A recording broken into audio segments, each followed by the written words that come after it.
السلام علیکم ورحمۃ اللہ تعالی وبرکاتہ۔ ناظرین، قطب بنارس نیٹ ورک میں آپ کا سواگت ہے۔ ناظرین، اس سے پہلے میں نے فاتحہ کا طریقہ بتایا، اب آتے ہیں درس قانون شریعت شروع کرتے ہیں انشاءاللہ تعالی۔ اور اگر یہ بیان آپ کو متاثر کرے یا جو بھی بات آپ کے ذہن میں آئے، آپ کمنٹ میں ضرور بتائیں۔ میرے چینل کو سبسکرائب کریں اور شیئر کریں اور کمنٹ کرنا نہ بھولیں۔ ناظرین، اب آتے ہیں عقائد کا بیان پڑھتے ہیں۔ درس قانون شریعت۔ ناظرین، یہ عقائد یہ عقیدہ کی جمع ہے۔ عقیدہ کا معنی لغوی ہوتا ہے اعتبار کا ہونا، یعنی یقین کامل۔ کہتے ہیں اللہ تعالیٰ کی ذات اور صفات کے عقیدے۔ یہ صفت کی جمع ہے، صفت واحد صفات جمع ہے۔ کریں عقیدہ، کہتے ہیں اللہ پاک ہے، اللہ ایک ہے، پاک ہے، بے مثل ہے، بے عیب ہے، ہر کمال و خوبی کا جامع ہے، یعنی جتنی بھی اچھائیاں ہیں سب سے زیادہ، اور جتنی بھی خوبیاں ہیں، جتنی بھی کمالات ہیں، سب کے سب جتنا اللہ تعالیٰ کے اندر پائی جاتی ہے اتنا کسی اور میں نہیں پائی جاتی۔ کوئی کسی بات میں نہ اس کا شریک، نہ برابر، نہ اس سے بڑھ کر۔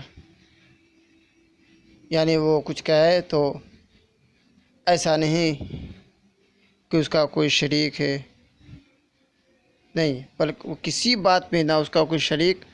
ایسا نہیں کہ میٹنگ بیٹھی ہو، رب تعالیٰ نے ایسا کہا ہو، پھر میٹنگ والوں نے کہا ہاں ٹھیک ہے، نعوذ باللہ من ذالک، تو یہ سب معاملات نہیں ہیں۔ اپنی صفات کمالیہ کے ہمیشہ سے ہے اور ہمیشہ رہے گا۔ ہمیشگی صرف اسی کی ذات اور صفات کے لیے ہے۔ اس کے سوا جو کچھ ہے پہلے نہ تھا، جب اس نے پیدا کیا تو ہوا۔ وہ اپنے آپ ہے، اس کو کسی نے پیدا نہیں کیا۔ قرآن کے ارشاد ہے لم یلد ولم یولد، کہ اس کو کسی نے پیدا نہیں کیا، نہ وہ کسی کا باپ، نہ کسی کا بیٹا، نہ اس کے کوئی بیوی، نہ رشتہ دار، سب سے بے نیاز، سب سے الگ ہے۔ ان تمام چیزوں سے اللہ رب العزت پاک ہے۔ وہ کسی بات میں کسی کا محتاج نہیں اور سب اس کے محتاج ہیں۔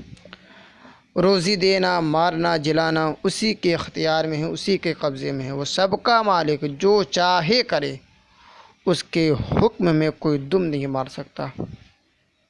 یعنی اگر وہ کوئی حکم کرے تو کوئی یہ نہیں کہہ سکتا کہ رب العالمین یہ نہ کرو، کوئی یہ نہیں کہہ سکتا۔ اس کے چاہے ذرہ نہیں ہل سکتا، اگر وہ چاہے گا تبھی ذرہ ہلے گا۔ اچھا، ذرہ کہتے کہ اس کو یہ بھی سمجھ لیں۔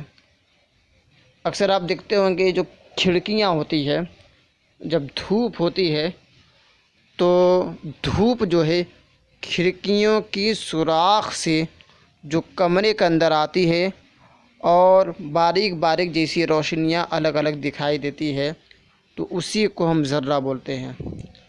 جیسے سوراخ ہے کھڑکی میں، اور کھڑکی کی سوراخ سے جو دھوپ آتی ہے اس کو ہم ذرہ کہتے ہیں۔ تو کہتے ہیں کہ اللہ رب العزت کے چاہنے سے ہی ذرہ ہل سکتا ہے، اگر وہ نہ چاہے تو ذرہ بھی نہیں ہل سکتا۔ وہ ہر کھلی چھپی ہوئی، ہونی انہونی کو جانتا ہے۔ کوئی چیز یعنی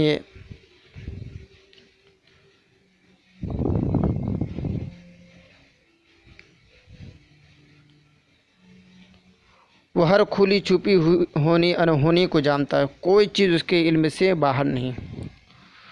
دنیا جہاں سارے عالم کے ہر چیز اس کی پیدا کی ہوئی ہے، سب اس کے بندے ہیں۔ وہ اپنے بندوں پر ماں باپ سے زیادہ مہربان، رحم کرنے والا، گناہ بخشنے والا، توبہ قبول فرمانے والا ہے۔ ماں باپ تو اپنے بچوں سے پیار کرتے ہیں، لیکن جتنا رب العزت کرتا ہے اس کا کوئی اندازہ نہیں لگا سکتا۔ اس کی پکڑ نہایت سخت ہے، جس سے بغیر اس کے چھڑائے کوئی چھوٹ نہیں سکتا۔ یعنی جب تک اللہ نہیں چھوڑے گا کوئی چھڑا نہیں سکتا۔ عزت و ذلت اس کے اختیار میں ہے، جسے چاہے عزت دے، جسے چاہے ذلیل کرے۔ مال و دولت اسی کے قبضے میں ہے، جسے چاہے امیر کرے، جسے چاہے فقیر کرے، سب اسی کے اختیار میں ہے۔ کہتے ہیں ہدایت اور گمراہی کس کی طرف سے؟ یہ سوال کبھی کبھی آتے ہیں، تو جان لیں کہ ہدایت اور گمراہی کس کی طرف سے ہے۔ کہتے ہیں ہدایت و گمراہی اسی کی طرف سے، یعنی اللہ تعالیٰ کی طرف سے ہے، جسے چاہے ایمان نصیب ہو، جسے چاہے کفر میں مبتلا ہو۔ وہ جو کرتا ہے حکمت ہے، انصاف ہے۔ کوئی یہ نہیں کہہ سکتا کہ یہ انصاف سے نہیں ہے، نعوذ باللہ۔ جو یہ کہے وہ ایمان سے خارج ہو جائے گا، اس کو پھر سے کلمہ پڑھنا پڑے گا۔ مسلمانوں کو جنت عطا فرمائے گا، کافروں پر دوزخ میں عذاب کرے گا۔ اس کا ہر کام حکمت ہے، اس کے کام کے اندر کوئی نہ کوئی راز ہے۔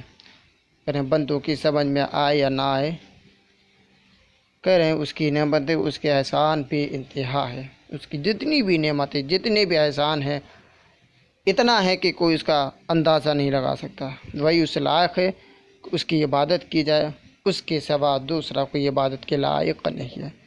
ناظرین، آج کے لیے اتنا کافی ہے۔ اگلی ویڈیو کا انتظار کریں۔ کمنٹ میں ضرور بتائیں کہ یہ بیان آپ کو کیسا لگا۔ السلام علیکم ورحمۃ اللہ تعالی وبرکاتہ۔